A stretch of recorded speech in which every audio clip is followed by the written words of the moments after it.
Assalamualaikum warahmatullahi wabarakatuh. Menurut salah satu sumber, Sunan Kudus adalah putra Raden Usman Haji yang bergelar Sunan Ngudung dari Jipang Panolan. Ada yang mengatakan letak Jipang Panolan ini di sebelah utara kota Blora. Di dalam babat Tanah Jawa, disebutkan bahwa Sunan Ngudung pernah memimpin pasukan Majapahit. Sunan Ngudung selaku Senopati Demak berhadapan dengan Raden Husain atau Adipati Terung dari Majapahit. Dalam pertempuran yang sengit dan saling mengeluarkan aji kesaktian itu Sunan Ngudung gugur sebagai pahlawan Sahid. Kedudukannya sebagai Senopati Demak kemudian digantikan oleh Sunan Kudus yang putranya sendiri yang bernama asli Jakfar Sodik. Pasukan Demak hampir saja menderita kekalahan, namun berkat siasat Sunan Kalijaga dan bantuan pusaka Raden Patah yang dibawa dari Palembang kedudukan Demak dan Majapahit akhirnya berimbang. Selanjutnya melalui jalan diplomasi yang dilakukan Patih Wanasalam dan Sunan Kalijaga, peperangan itu dapat dihentikan. Adipati Terung yang memimpin Laskar Majapahit diajak damai dan bergabung dengan Raden Patah yang ternyata adalah kakaknya sendiri. Kini keadaan berbalik. Adipati Terung dan pengikutnya bergabung dengan tentara Demak dan menggempur tentara Majapahit hingga ke belahan timur. Pada akhirnya perang itu dimenangkan oleh pasukan Demak. Di dalam legenda dikisahkan bahwa Raden Jakfar Sodik itu suka mengembara, baik ke tanah Hindustan maupun ke tanah suci Mekah. Sewaktu berada di Mekah beliau menunaikan ibadah haji. Dan kebetulan di sana ada wabah penyakit yang sukar diatasi. Penguasa negeri Arab mengadakan sayembara, siapa yang berhasil melenyapkan wabah penyakit itu akan diberi hadiah harta benda yang cukup besar jumlahnya. Sudah banyak orang mencoba tapi tidak pernah berhasil. Pada suatu hari Sunan Kudus atau Jakfar Sodik menghadap penguasa negeri itu tapi kedatangannya disambutnya dengan sinis. Dengan apa Tuan akan melenyapkan wabah penyakit itu? Tanya sang Amir. Dengan doa jawab Jakfar Sodik singkat, kalau hanya doa kami sudah puluhan kali melakukannya. Di tanah Arab ini banyak ulama dan syekh-syekh ternama. Tapi mereka tak pernah berhasil mengusir wabah penyakit ini. Saya mengerti memang tanah Arab ini gudangnya para ulama. Tapi jangan lupa ada saja kekurangannya sehingga doa mereka tidak terkabulkan, kata Jakfar Sodik. Sungguh bernai Tuan mengatakan demikian, kata Amir itu dengan nada berang. Apa kekurangan mereka? Anda sendiri yang menyebabkannya, kata Jakfar Sodik dengan tenangnya. Anda telah menjanjikan hadiah yang menggelapkan mata hati mereka sehingga doa mereka tidak ikhlas. Mereka berdoa hanya karena mengharapkan hadiah. Sang Amir pun terbungkam 1000 bahasa atas jawaban itu. Jakfar Sodik lalu dipersilahkan melaksanakan niatnya. Kesempatan itu tak disia-siakan. Secara khusus Jakfar Sodik berdoa dan membaca beberapa amalan. Dalam tempo singkat wabah penyakit mengganas di negeri Arab telah menyingkir. Bahkan beberapa orang yang menderita sakit keras secara mendadak langsung sembuh, bukan main senangnya hati sang Amir. Rasa kagum mulai menjalari hatinya. Hadiah yang dijanjikannya bermaksud diberikan kepada Jakfar Sodik. Tapi Jakfar Sodik menolaknya, dia hanya ingin minta sebuah batu yang berasal dari Baitul Maqdis. Sang Amir mengizinkannya. Batu itu pun dibawa ke tanah Jawa, dipasang di pengimaman Masjid Kudus yang didirikannya sekembali dari Tanah Suci. Rakyat kota Kudus pada waktu itu masih banyak yang beragama Hindu dan Buddha. Para wali mengadakan sidang untuk menentukan siapakah yang pantas berdakwah di kota itu. Pada akhirnya Jakfar Sodik yang bertugas di daerah itu.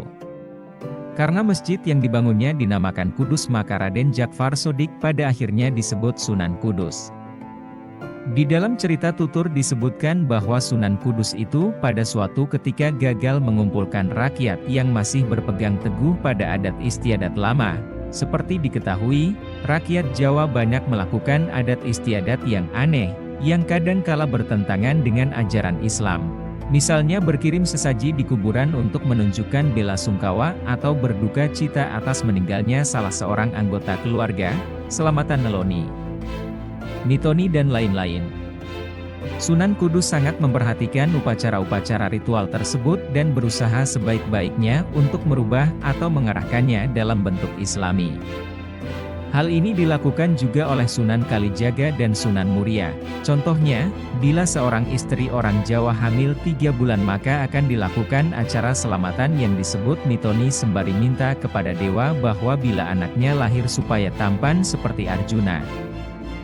Jika anaknya perempuan supaya cantik seperti Dewi Rati, adat tersebut tidak ditentang secara keras oleh Sunan Kudus, melainkan diarahkan dalam bentuk Islami. Acara selataman boleh terus dilakukan tapi niatnya bukan sekedar kirim sesaji kepada para dewa, melainkan bersedekah kepada penduduk setempat dan sesaji yang dihidangkan boleh dibawa pulang.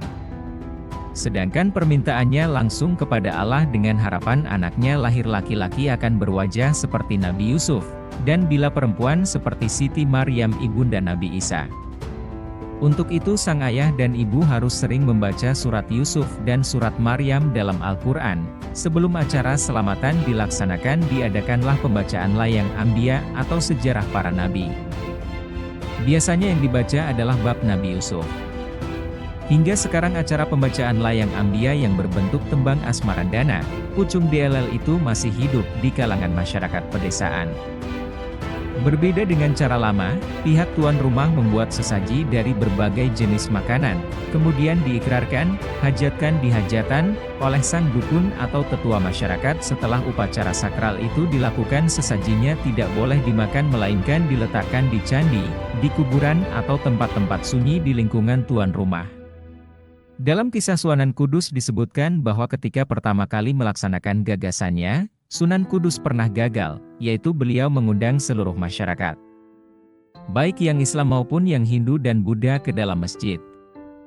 Dalam undangan disebutkan hajat Sunan Kudus yang hendak mitoni dan bersedekah atas hamilnya sang istri yang telah 3 bulan, sebelum masuk masjid. Rakyat harus membasuh kaki dan tangannya di kolam yang sudah disediakan. Dikarenakan harus membasuh tangan dan kaki inilah banyak rakyat yang tidak mau, terutama di kalangan Hindu dan Buddha. Inilah kesalahan Sunan Kudus. Beliau terlalu mementingkan pengenalan syariat berwudu kepada masyarakat, tapi akibatnya masyarakat malah menjauh. Apa sebabnya? Karena iman mereka atau tauhid mereka belum terbina, maka pada kesempatan lain, Sunan Kudus mengundang masyarakat lagi. Kali ini tidak usah membasuh tangan dan kakinya waktu masuk masjid, hasilnya sungguh luar biasa. Masyarakat berbondong-bondong memenuhi undangannya. Di saat inilah Sunan Kudus menyisipkan bab keimanan dalam agama Islam secara halus dan menyenangkan rakyat. Caranya menyampaikan materi cukup cerdik, ketika rakyat tengah memusatkan perhatiannya pada keterangan Sunan Kudus tetapi karena waktu sudah terlalu lama, dan dikhawatirkan mereka jenuh, Sunan Kudus mengakhiri ceramahnya. Dalam kisah Sunan Kudus disebutkan bahwa cara tersebut kadang mengecewakan, tapi disitulah letak segi positifnya, rakyat ingin tahu kelanjutan ceramahnya. Dan pada kesempatan lain mereka datang lagi ke masjid, baik dengan undangan maupun tidak. Karena ingin tahu itu demikian besar mereka tak peduli lagi pada syarat yang diajukan Sunan Kudus yaitu membasuh kaki dan tangannya lebih dahulu, yang lama-lama menjadi kebiasaan untuk berwudu. Dengan demikian Sunan Kudus berhasil menebus kesalahannya di masa lalu. Rakyat menaruh simpati dan menghormatinya. Cara-cara yang ditempuh untuk mengislamkan masyarakat cukup banyak. Baik secara langsung melalui ceramah agama maupun ado kesaktian dan melalui kesenian, beliaulah yang pertama kali menciptakan tembang Mijil dan Mas Kumambang. Di dalam tembang-tembang tersebut beliau sisipkan ajaran-ajaran agama Islam.